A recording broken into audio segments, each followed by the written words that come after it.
is Indian country today? Esquili, yes, thank you for joining us. I'm Patty Thalahungva. Here are the headlines for Wednesday, August 5th, 2020. A tribe in Canada is taking back control over their lands and managing it in the way their elders advise. APTN reports the Cattle-Dichi First Nation passed a custom land code allowing them to manage land, resources, and economic development without federal oversight. The reserve has around 700 people. The land and resources were dictated by Indigenous Service Canada under the Indian Act. The tribe located in the Northwest Territories will now be able to manage lands in a timely manner. And with the new land code, money will go directly to the band. There will be a transition period while they receive financial support to establish a land advisory committee. Chief April Martel says they took all the information about how land should be managed from the elders and what they want to see in the future. She says they are the first reserve in the Northwest Territories to pass a land law. The Northern Cheyenne Reservation is dealing with a major increase in crime. There have been 4 unsolved murders, several home invasions, and a rise in drug operations, all within the past few months, according to the Native Sun News today. Lame deer is getting hit worst with gang activity. In late July, the tribal president reached out to members of Montana's congressional district delegation, requesting a formal inquiry with federal law enforcement into the deaths of tribal members. Northern Cheyenne tribal member and Republican state senator Jason Small says he is researching the problem of inadequate law enforcement. He says calls to the BIA have gone unanswered.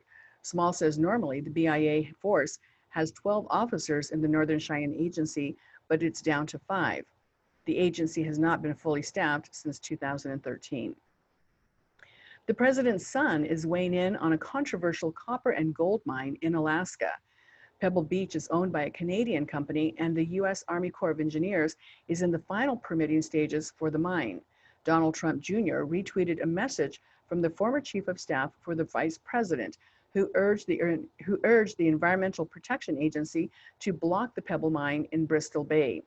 Trump Jr. added his own comment saying, "As a sportsman who has spent plenty of time in the area, I agree 100%.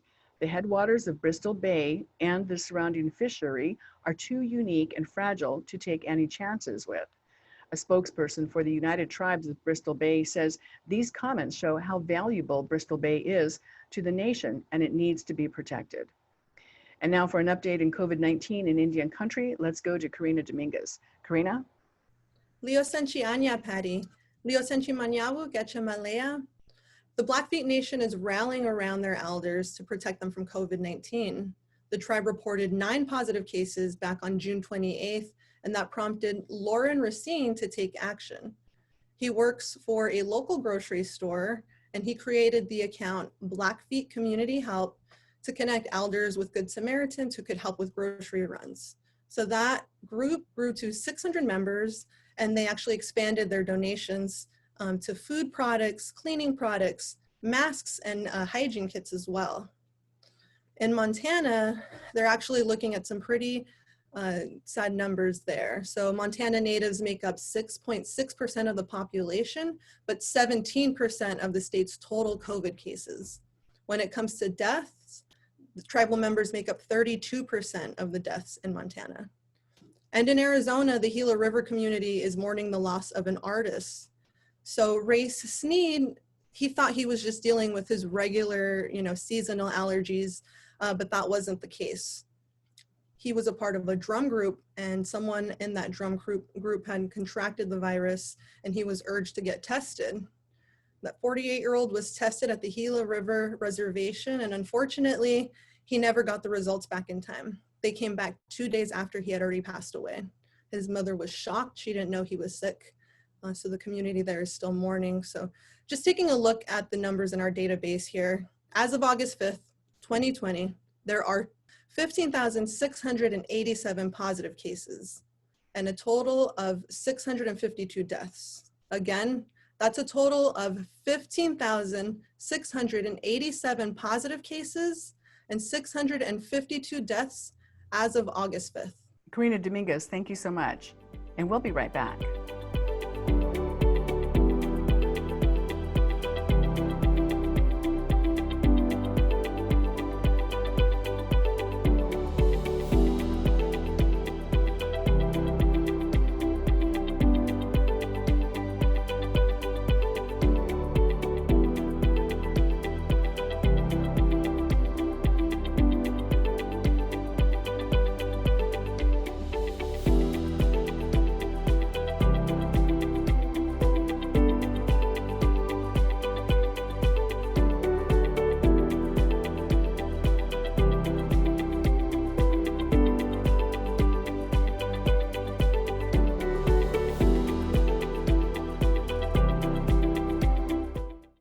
This is Indian Country Today.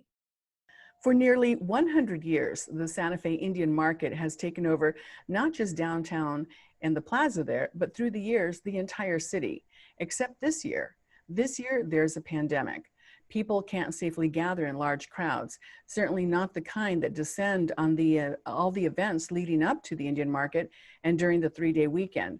So organizers are taking the market to the virtual world, where more than 400 artists are now showing and selling their art.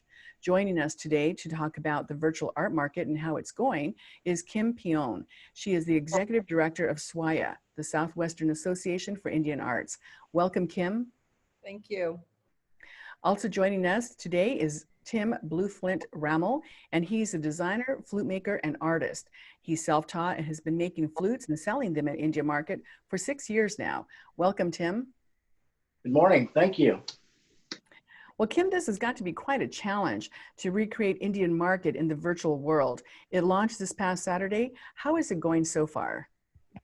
I would have to say that there is nothing but good reports. I mean, truly, we expected glitches and things that we would have to work through, given that it's all supported by IT pieces. But as far as the true north of this, which is our artists, they're selling art, and that was the whole objective of this. And so we couldn't be happier of the results of what this is bringing for our artists. Well, it's certainly a big shift, because of the pandemic. So continuing to have Indian Market, but in this virtual world, it's hard to compare because they're just two different animals. But at Indian Market, many artists, or at least several artists, I would say, would have their booth set up, and by Saturday morning at 8, 9 o'clock, they would be sold out. Has that happened in this virtual world? So definitely we have received testimonies that on the first day, some of our artists experienced sellouts. And so those were emotional moments for us because not only were they happy about it and giving us thank yous for that, I think at that moment, that's when my team and I was just like, oh my gosh, I'm weepy. And so, it wasn't necessarily the same thing, of course, as the real Indian Market, but in reference to the objective of what we were creating, that was one of the things that we came away with as a hooray for the team. So again, looking at how different it is in the virtual setting as opposed to being there in flesh and in person. Yeah. So Tim, part of that is it's a little bit of a hassle packing everything up and bringing it in and all the work. I mean, artists are also known for working on deadline, and so they're creating up until the last minute before you have to pack and take things over to the plaza. How has that been different for you this year? Well, typically in a normal year, we would say that it's all so much fun in between setup and takedown, but because we all love to see, our friends and our family and our clients and collectors. And that's part of that's really the magic of Santa Fe Indian Market, to be able to just spend time with each other and share our stories and share our histories and share our art. And SWAIA has always given us, just the best soapbox in the world to be able to stand on and proclaim it to the world. And I have to tell you that I was a little bit skeptical about, virtual Indian Market. I mean, to start something from absolutely nothing, Santa Fe Indian Market, as we know it, I mean, we have almost 100 years of tweaking and changing and moving. And I just have to give a shout out to the staff at SWAIA. They've done an amazing job. Part of great leadership is knowing when things are out of your wheelhouse and finding the right partners to work with. And Kim, I mean, you've done that. It's been great. Sales are good. It's been a lot of work with deadlines in a different way. That was the other part is bringing people that haven't really been involved in a technical aspect and bringing them to that level. So like a lot of other artists, you know, that might be a little more technical advantaged. I mean, I've been spending time with some of my artist friends and helping them with their websites and, you know, trying to get them up and running and things like that. And it's created this atmosphere of community in a different sense than we've ever had before, where we're really helping each other, we're lifting each other up. And in today's time, it's the best thing that could have happened. That's an interesting point, that you're still connecting in this virtual world, despite not being able to see each other face to face. Now, in this virtual market, Tim, typically at your booth, you would be tied to your booth all day long because, you know, you want to meet those people who are going to purchase your items, talk to them, perhaps get a commission. So in the virtual market, does that mean you're sitting in front of your computer now for 8 hours a day? Well, I mean, I haven't done that as of yet. My plan is, and was all along, is actually to set up my booth in my home, lights, you know, do a Zoom thing and actually man my booth on the weekend of Indian Market. And that way people can pop in, you know, into a Zoom room and we can talk about things. And I'll use my iPad like I am now, you know, as the wide angle view, and then log in with my cell phone as a guest and be able to show pieces as people request and talk about that. It's as close to the normal magic as we can get at this point. But I think the virtual market is here to stay. I think it's a new opportunity to reach newer audiences that maybe had thought about coming to Indian Market, but never made the commitment to actually travel to us. And so I think that as the virtual market grows, I think that, you know, the regular market, once we get back to that point, is going to just blossom and grow even bigger. I mean, come on, 100 years. There's a natural evolution to all things. And so that's interesting you bring up those points. Kim, what was the decision making behind having this virtual market last a month? It started Saturday and it runs, you know, through August 31st, as opposed to just having it on the real days that market would have happened, which would be a 3-day weekend. So truly, this was about sustainability for SWAIA. When I came on board as the new executive director, the board of directors had already decided to cancel Indian Market. So from a professional standpoint, what does that mean?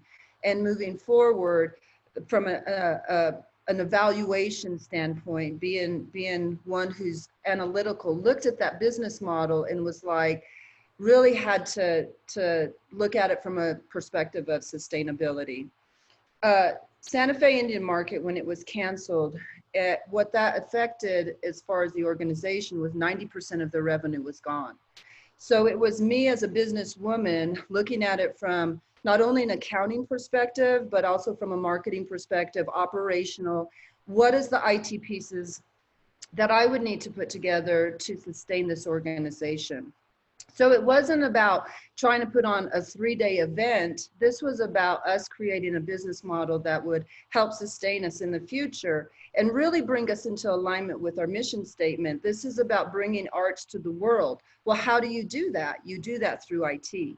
And so that was the whole vision of this, is something that can support our artists on an annual basis, but more so than that, how do we bring them to the world? And this was the pivot that we made to do that. And how about the city of Santa Fe? Because with so many people coming in, the city is also benefits greatly from Indian Market. Have you talked to the city about that at all, or what their projections are for revenue loss? Well, so the city of Santa Fe is definitely in a place of shaken at this moment. I mean, I think that there are lots of municipalities who rely on travel and tourism as the basis of their revenue to enter a moment in time when that travel and tourism has dried up. I think that they're really in a place of looking at their deficit and how are they going to overcome that, because the business model that they have obviously is not sustainable as well. So I think that in reference to Santa Fe, we've tried to pull them in on this, and we've tried to reach out to many of our partners in this. But reality is that in this moment in time, many organizations are in a shaken, and it's how they come Yes. out of that's important. And I think SWIA did that. We came out of this with a true pivot. So you're actually holding some of the regular events that people would see at SWIA, like the silent auction, the juried art contest, and even the virtual fashion show. Talk a little bit about some of those events. Yeah, so what we did is we wanted to create a show that was very similar to what we create at Santa Fe Indian Market. And that's just the events that we're bringing to our website. And hopefully from that place, we point them to our true north, which is our artists. So we're having a virtual fashion show. We're having silent auctions, live auctions. We're having a gala in a 3D platform where we go in as avatars. And so we produce 10 Native American avatars, 10 non-Native American avatars. That truly is the platform that we are going to be using for our future, where we can have events in that space. And so it's really unique what we're doing as far as our 3D world. We call it NDN World, which is Indian World. And then our finale is a concert with Snotty Nose Res Kids, and they're out of Canada. So there's lots of things for us to be able to share with you guys. Well, it sounds like a lot of fun, and even though it's in this virtual world here, quickly tell me some of the feedback the artists are giving you about the experience so far. They're grateful. They're so grateful. And it's emotional to me because this was about them. This was about our artists, and it was our pleasure to be able to help them in that. All right. Kim Peone, the director of SWIA, thank you so much for joining us. Thank you. And Tim, thank you so much for joining us as well. And best of luck to you in this virtual art market. Thank you so much. And we'll be right back.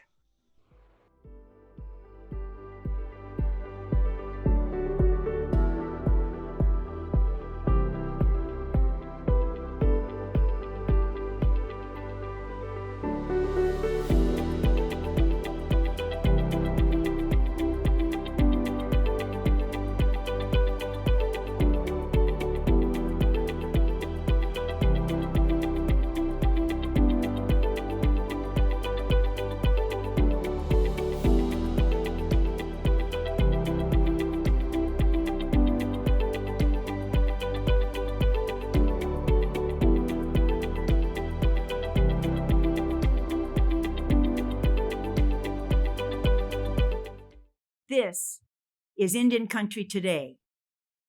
Welcome back. Primary elections were held yesterday, and to get the results and to learn more about the elections with the candidates, let's go to Aaliyah Chavez. Aaliyah? Hi, Patty. Thanks for having me. In Arizona, there were 7 candidates who won their primaries. Most of those are running for re-election. Some of those winners last night include Jennifer Germain in the State House and Jamasita Peshlikai in the State Senate. There were 4 other races that are still being decided there. One of those races is Gabriela Casares Kelly, who is a Tohono O'odham woman running for Pima County Recorder. The other is a candidate running for a spot on a school board in Flagstaff, Arizona. The big highlight of the night, however, came from Kansas. The candidates there were all women, and they were 4 for 4 on Tuesday night. All of them won their primary elections and will be advancing to November's general election. The big story of the night came from 26-year-old Christina Haswood of the Navajo Nation. She went into election night facing 2 opponents and was hoping to win her Democratic primary election, which she did. But the exciting part is that no Republican filed to run against her. So she is the presumptive winner of an open state House seat in Kansas. After being elected in November, Haswood will become Kansas's youngest sitting legislator. She won her race with 70% of the vote in her first ever run for office.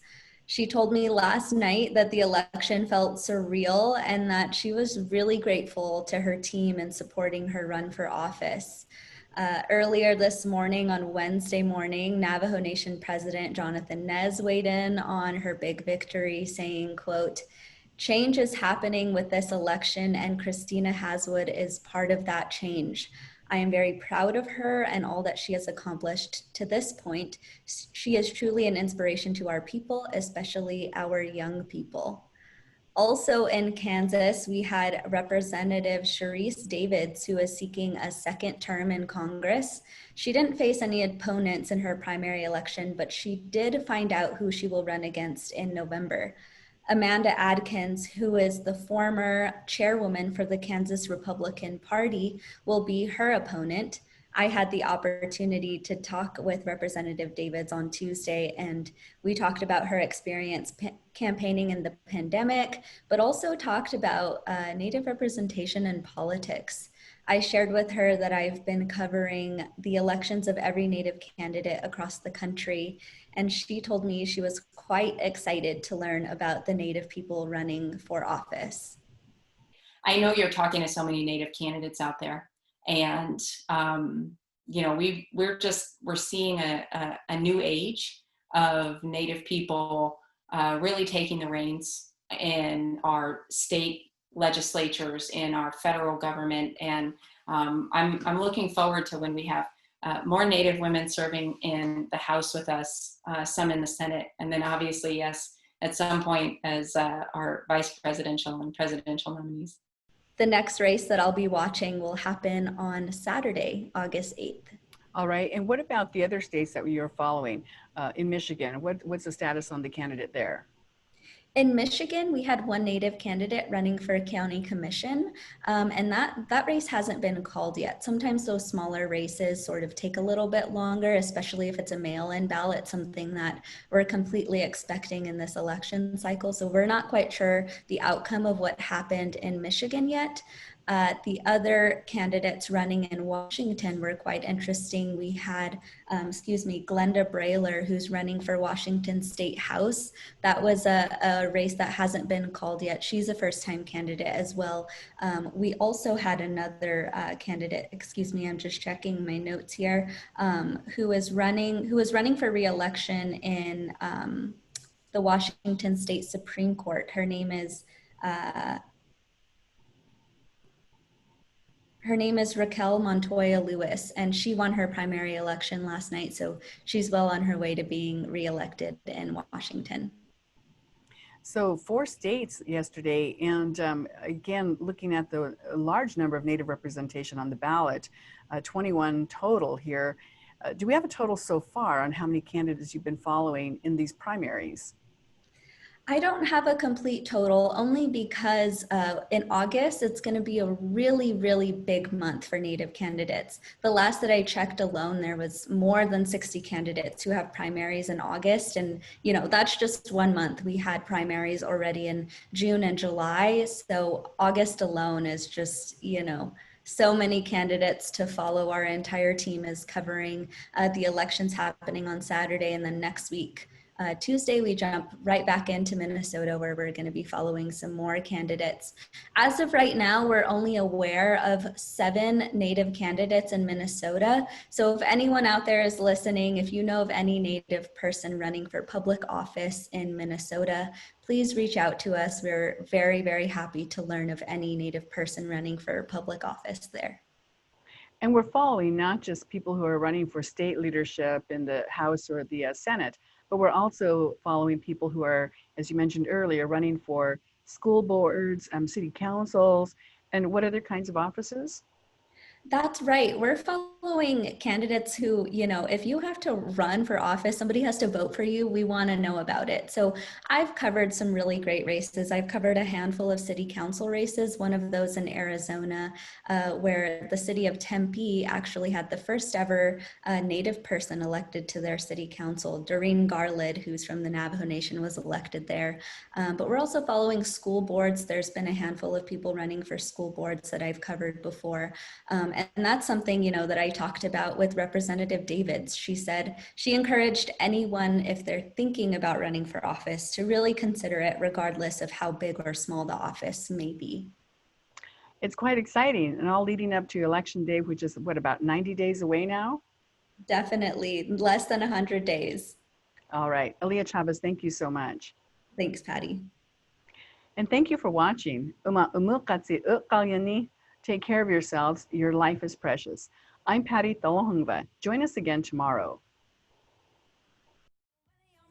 Sometimes you got to take a stand just because you know you can. Oh, you got to run, you got to run.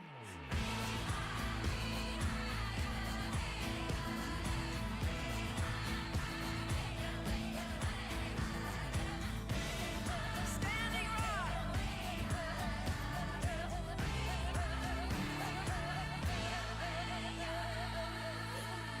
This is Indian Country Today.